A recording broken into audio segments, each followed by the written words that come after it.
Anak yang berhadapan dengan hukum dalam kasus pembunuhan ayah dan nenek di Lebak Bulus, Jakarta, menyesal atas tindakan yang dilakukannya. Kondisi mental sang anak belum stabil sehingga belum bisa dimintai keterangan lebih dalam. Menteri Pemberdayaan Perempuan dan Perlindungan Anak, Arifah Fauzi, memberikan perhatian dan menaruh keprihatinan mendalam atas kasus yang menimpa sang anak.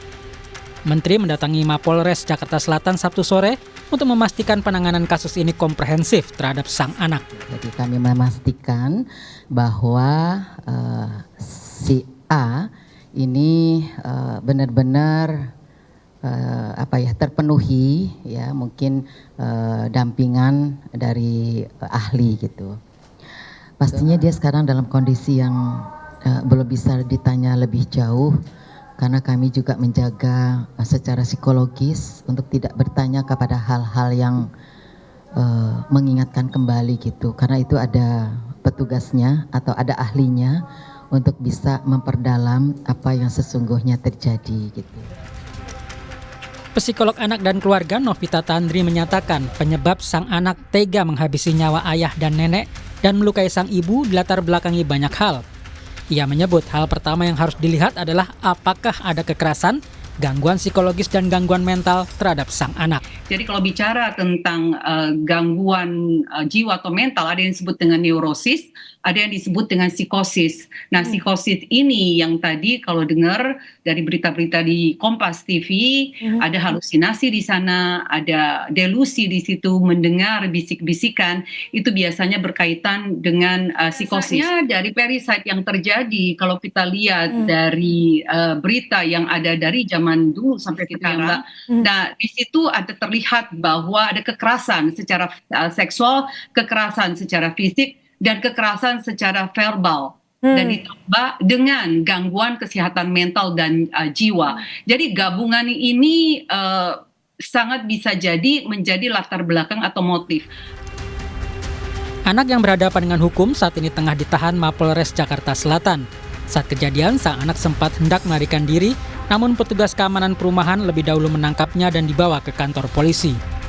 Saat ini, polisi masih mendalami motif anak yang berhadapan dengan hukum melakukan aksi pembunuhan tersebut.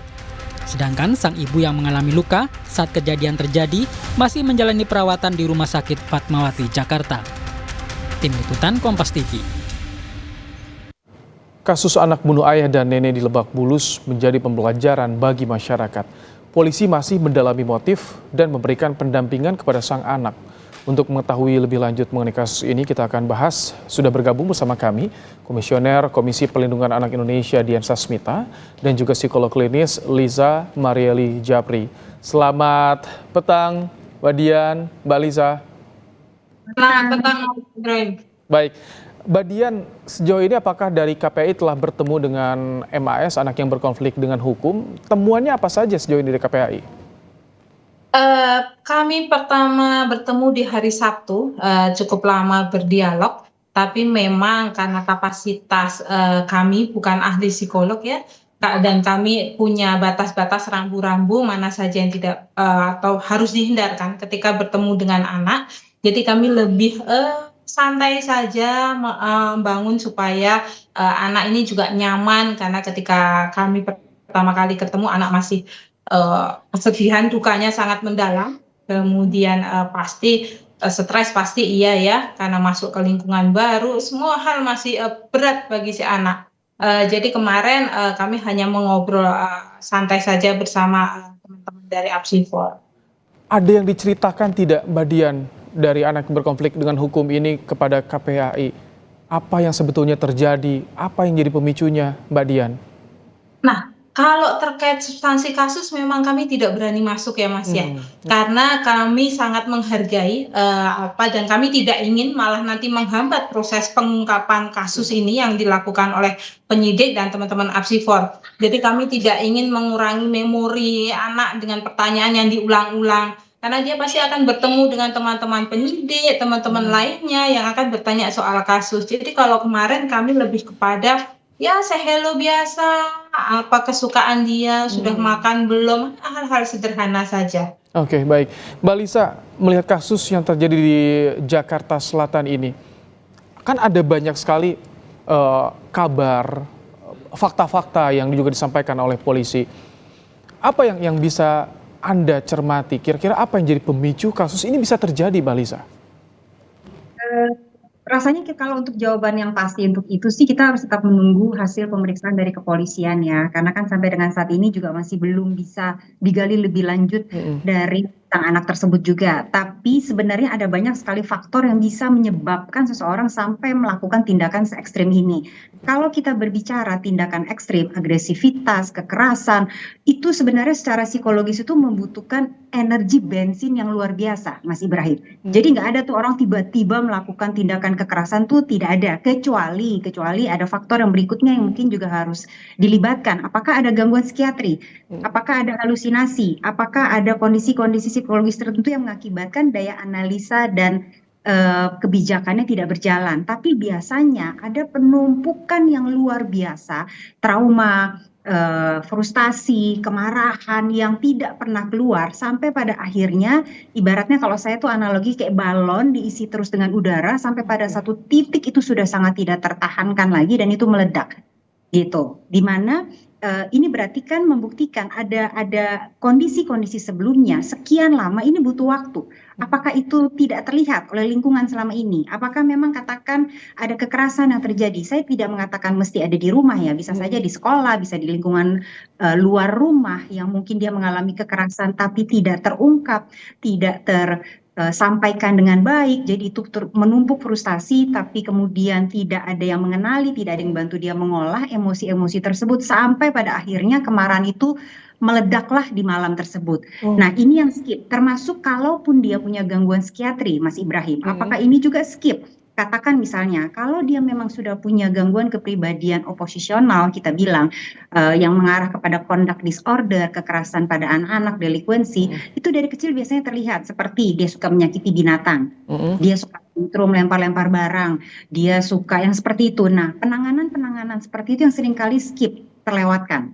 Yang sekali lagi membuktikan buat saya betapa pentingnya kesadaran akan kesehatan mental dan pendampingan parenting pada orang tua ketika melihat kondisi-kondisi seperti ini untuk mencegah sampai pada titik ekstrim terjadi hal seperti ini, Mas Ibrahim. Oke, sebelum bicara soal pendampingan parenting, saya ingin ke Mbak Dian. Mbak Dian, saat ini seperti apa pendampingan di proses hukum yang terjadi, pemenuhan hak anak seperti apa? Ya, Mas. Jadi hari Sabtu kemarin anak sudah didampingi oleh pengacara yang difasilitasi oleh Dinas Perlindungan Anak DKI. Kemudian sudah ada PK Bapas, ada juga pekerja sosial dari KPPA. Jadi para pihak sudah datang. Bahkan hari ini pun dari Dinas Pendidikan juga sudah merapat juga untuk memastikan meskipun dia anak berkonflik dengan hukum, namun hak atas pendidikannya harus tetap terpenuhi. Nah, ini adalah beberapa upaya yang dilakukan oleh pemerintah, kolaborasi banyak pihak ya, memastikan meskipun dia statusnya anak konflik hukum, hak-hak dasarnya tidak boleh diabaikan. Oke, kalau untuk proses hukum kan ada pelimpahan berkas kepada kejaksaan. Kami ingin konfirmasi ini memakan waktu yang lebih pendek daripada pidana yang bukan untuk anak. Betul sekali. Jadi kalau prosesnya atau status anak ditahan itu hanya 7 hari di kepolisian dapat diperpanjang 8 hari. Artinya hanya 15 hari saja semua berkas itu harus sudah lengkap dan dilimpahkan ke kejaksaan. Jadi ini memang teman-teman penyidik ini sedang bekerjaan waktu. Teman-teman PK Bapas juga bekerjaan menyusun litmas Bapas, pekerja sosial juga Lapsos, Apsifor juga semua. Jadi ini kayaknya maraton semua karena mengejar waktu, batas waktu. Baik, ini menjadi pembelajaran tentu bagi keluarga di seluruh tanah air melihat kasus yang terjadi. Apakah bisa memitigasi kasus ini agar tadi jika ada emosi yang memuncak meledak bisa ditangani? Mbak Lisa nanti dijawab usai jeda. Tetap bersama kami di Kompas Petang, Saudara.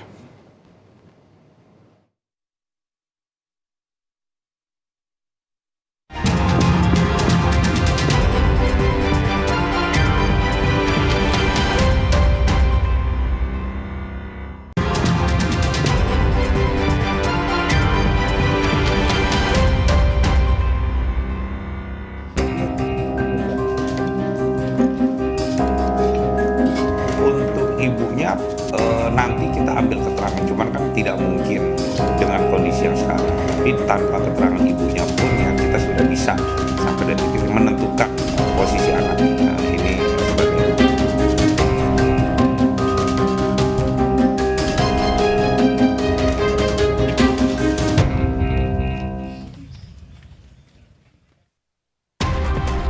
Masih bersama kita sore hari ini Liza Japri, psikolog klinis, dan juga Dian Sasmita, komisioner KPAI, membahas soal kasus pembunuhan ayah dan nenek di Jakarta Selatan. Mbak Liza, tadi jadi kalau misalkan sebagai orang tua, bagaimana cara kita tahu emosi anak tidak stabil, emosi anak ini sudah memuncak, batasannya di mana untuk tahu ini berbahaya?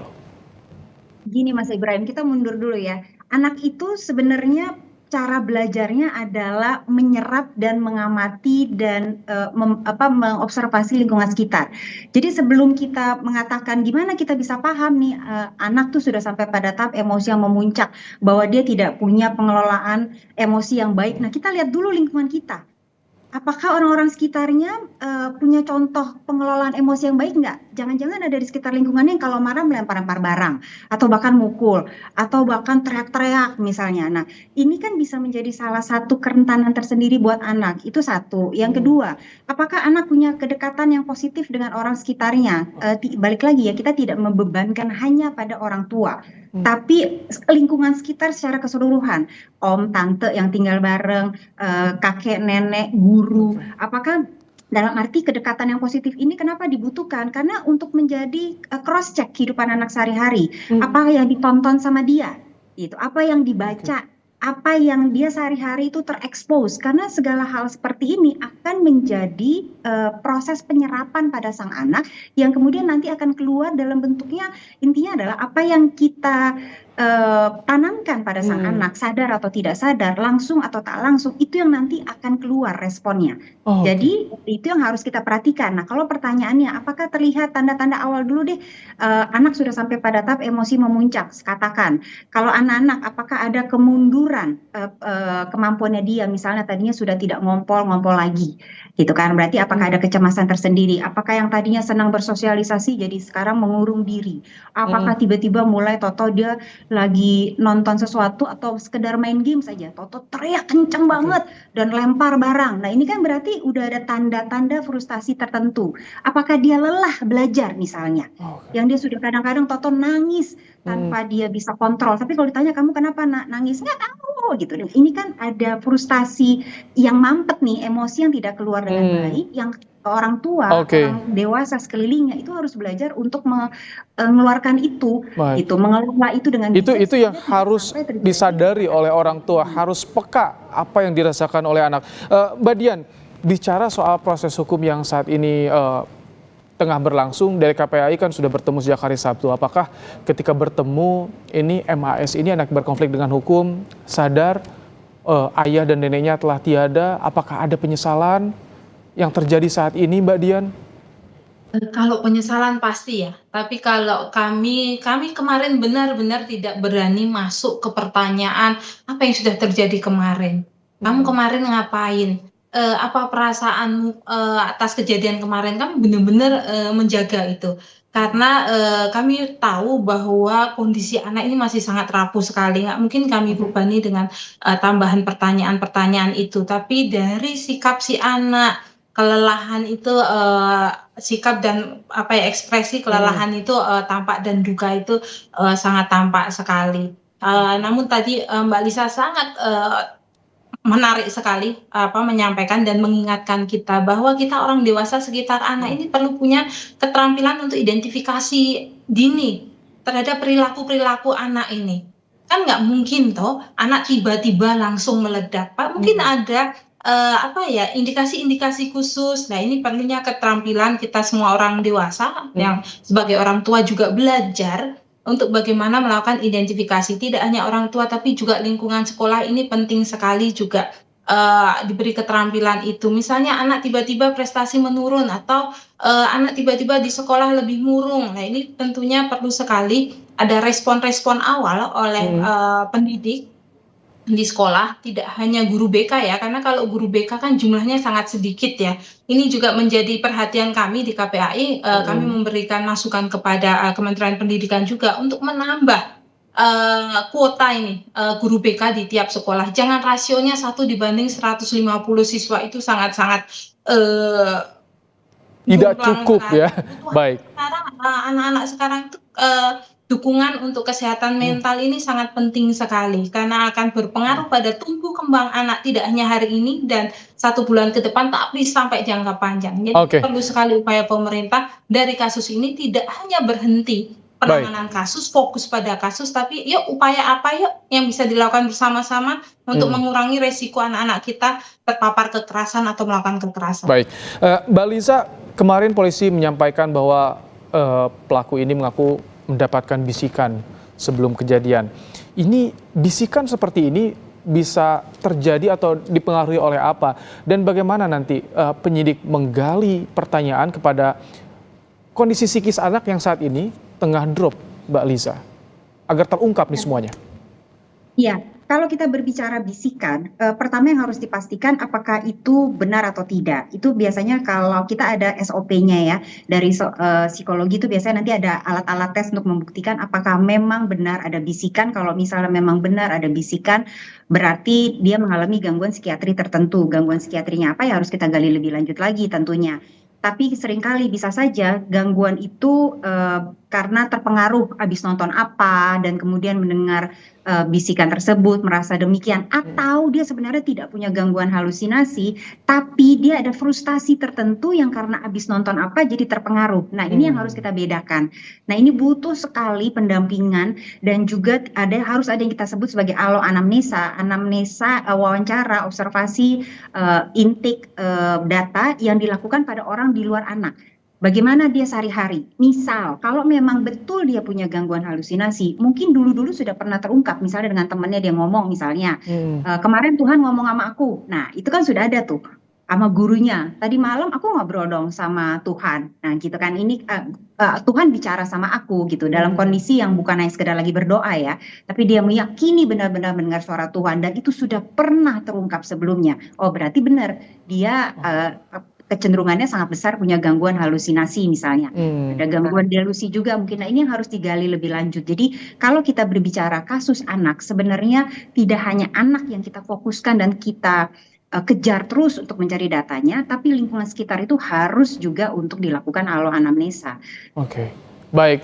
Terima kasih Mbak Liza Marieli Japri, psikolog klinis, dan juga Dian Sasmita, anggota komisioner KPAI, telah bergabung dalam program Kompas Petang sore hari ini.